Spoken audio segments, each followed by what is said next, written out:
Wala, may pako. Wala, may pako dito naman. Ayan o. Hindi.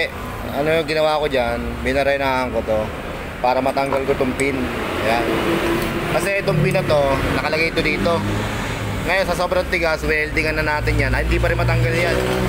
So ang ginawa ko dyan, binutasan ko tong likod ng head para magkaroon ng access dito sa rocker arm pin, para may push natin, may tulak papalabas dito. Kasi kung mapapansin mo dito sa kabila, ang pin yan, flat screw lang yan, walang butas yan, walang thread. So hindi kaya. So itong welding na ginawa ko dyan, pang-apat na yan. So laging kumakalas, laging natatanggal sa sobrang tigas nitong bunutin. So no choice tayo, kaya ang ginawa ko dyan, binutasan ko dito.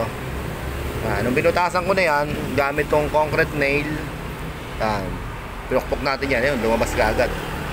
So yan, ganyan, diba?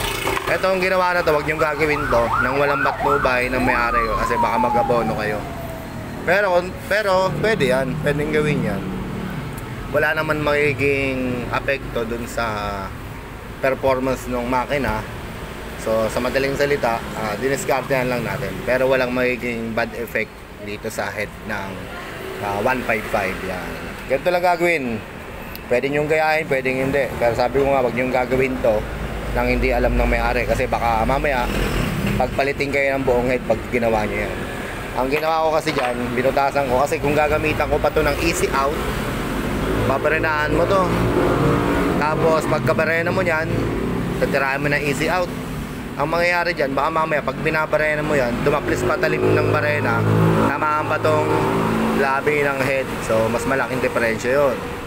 Problema pa yun pag nagkataon. Ngayon sa welding naman, okay lang kung hindi ka pasmado, kasi baka mamaya tamaan mo rin itong labi ng head, magkaroon pa ng damage tong butas. So ang iniingatan kasi natin dito, yung butas na yan, hindi siya magkaroon ng damage. Kasi once na inilagay mo yung bagong pin, kailangan swabe lang ang pasok niyan. So sa case naman ito, yan, welding ko na, pero hindi naman siya tinamaan dito sa labi. Dahil nga sa sobrang tigas, hindi ko na ulit wineldingan. Ginawa ko na lang ito, pinakamadaling paraan. Butasan yung likod para tagos doon. Ayan, diba? Tagos yan sa kabila. Pag tumagos na, gamitan nyo lang ng concrete, labas na yun. So ulitin natin, wala itong magiging apekto dun sa performance ng engine, kasi ang point lang naman ito, matanggal natin yung pin. So yun, overall lagis pa rin naman ang dumadaan dito, kaya safe pa rin yan. Yan. Pero bago nyo gawin yan, syempre kumonsulta muna kayo dun sa may-ari kung okay lang sa kanya, at ipaliwanag ng mabuti kung para saan yung gagawin natin yung pagbabarena dito. Alright, Sniper 155 to. Ang nangyari, stack up yung pin. So makikita nyo, ayun, laki ng kayod nya, no? So anong nangyari dito na kumina yung oil pump nya. So supply ng langis, so hindi gaanong nabasa yung rocker arm, kaya mi-stack up yung pin. Yan, Sniper 155. Alright.